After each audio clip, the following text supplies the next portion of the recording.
Hello guys! Hello Earth Signs, Gemini, Libra, and Aquarius. Welcome dito sa aking channel, Kapalaran 888. Welcome!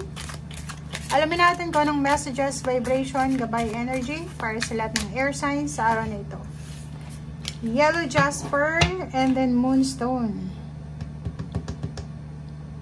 Okay guys, so kung nanood ka sa, or mapapanood mo pa lang pala, yung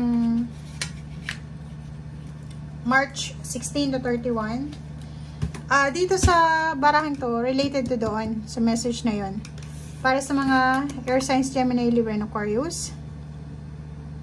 Gamitin mo daw yung God-given strength and power na meron ka. Diba? Yung lakas loob, yung pagiging mabuti mong tao, pagiging mabuti mong individual, yung pagiging mapasensya. Instead of pairalin mo yung takot. Okay? So, dito sa barahang to, sinasabi na kailangan mo ngayon, kailangan mo sa araw na ito kung ano yung talagang kung ano talaga yung meron ka. Okay? For example, magaling kang mag-ayos ng mga problema, magaling kang mag-ayos ng mga gusot or issues or kung ano pa man. Yun ang kailangan mo daw na gawin. Or yun ang kailangan mo sa ngayon. Okay? Lakas loob, strong faith, and confidence para makontrol mo yung issues or yung sitwasyon na mayroon ka sa ngayon. Okay? And next is Moonstone. Maging aware ka sa kung ano yung nararamdaman mo sa ngayon. Kasi minsan may mga inner battles tayo, may mga inner issues tayo sa buhay na hindi tayo aware. Na siya yung nagiging parang cause or nagiging dahilan kung kaya't nagiging magagalitin, matatampuhin, or mabilis magalit ng isang tao. Okay? So, dito sa barahang to, huwag kang matakot. Sinasabi ng baraha, huwag kang matakot. Kung ano yung meron ka sa ngayon, kung ano yung ugaling meron ka, kung ano yung bigay na talino, skill sa'yo ng Panginoon, gamitin mo siya. Para ma-overcome mo kung ano man itong mga nangyayari sa paligid mo.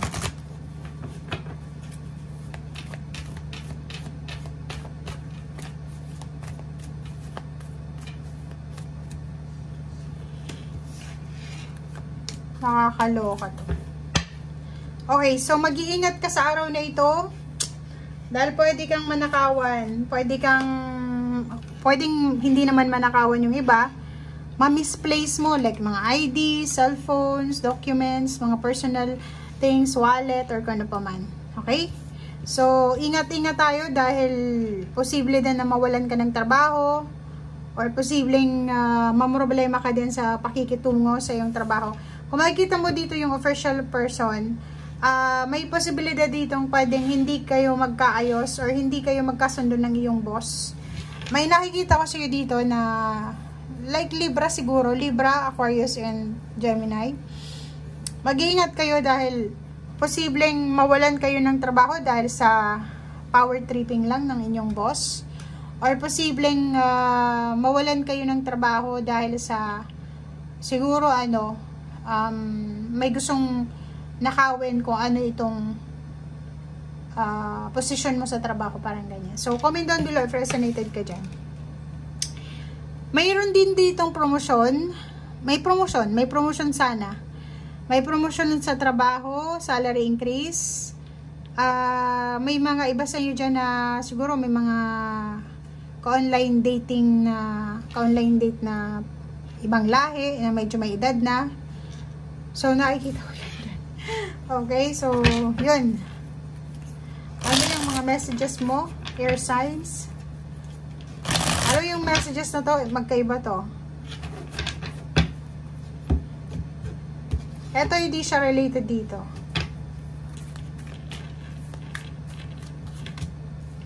Okay. Nako. Mayroon ditong Air Signs, Gemini, Libra, and Aquarius, or especially yung mga dito, Libra and Gemini. Comment down below if resonated ka. Sorry. Sinasabi ng baraha mo dito na posibleng hindi kayo makatulog. Araw-araw siguro kayong hindi makatulog or sa gabi lang. Parang ganun. Kasi may mga problema kayo sa relationship, may problema sa trabaho. Yung iba pwedeng mawala ng trabaho nang hindi inaasahan. Yung iba naman sa inyo pwedeng mapagtripan ng mga boss nila, ng kanilang superiors, ng otoridad, or kung kani-kanino, or kung sino man ito. Sinasabi ng barasir dito na sobra-sobra yung sipag mo, sobra-sobra yung dedikasyon mo sa trabaho, pero hindi ka na-appreciate eh. Diba? Parang sa pamilya ganun din, may mga efforts ka, lalo kung breadwinner ka, may mga efforts ka dito na hindi na-appreciate ng mga tao sa paligid mo. Yung iba sa inyo dyan, naghihintay ng trabaho. Pwedeng nawala ng trabaho nang hindi inaasahan, kaya iyak ng iyak sa gabi, namumroblema. And ngayon is naghihintay kayo ng tawag or naghihintay kayo ng freedom. Parang may trabaho ka, yung iba dito may trabaho tapos nakakontract sila, pumirma ng kontrata, kaso lang, hirap na sila sa trabaho nila. So, gusto nilang makaalis, makawala sa kontrata, pero hindi nila magawa. Siguro kailangan nila ng abogado, ng police, or kano pa man. Okay, so dito naman sa Four of Swords, sinasabi ng barasir dito na may iba sa inyo ditong may asawa, may kalibin partner, may boyfriend, girlfriend, pero hindi kayo masyadong masaya sa relationship nyo.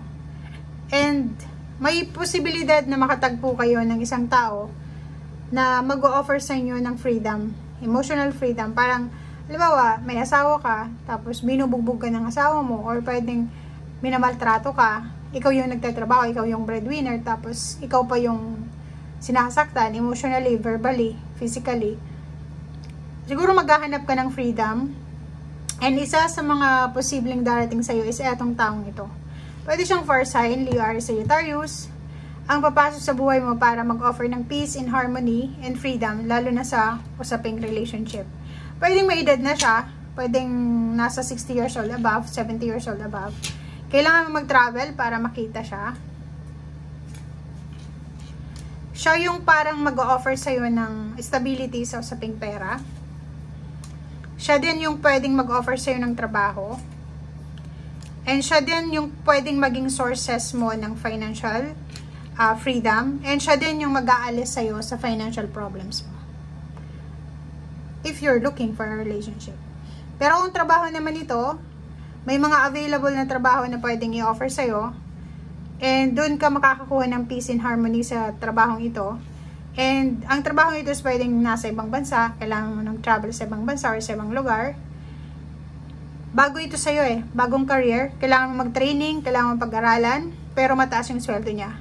And ang trabahong yan is pwedeng siya yung maging daan para makaalis ka sa kahirapan sa pera.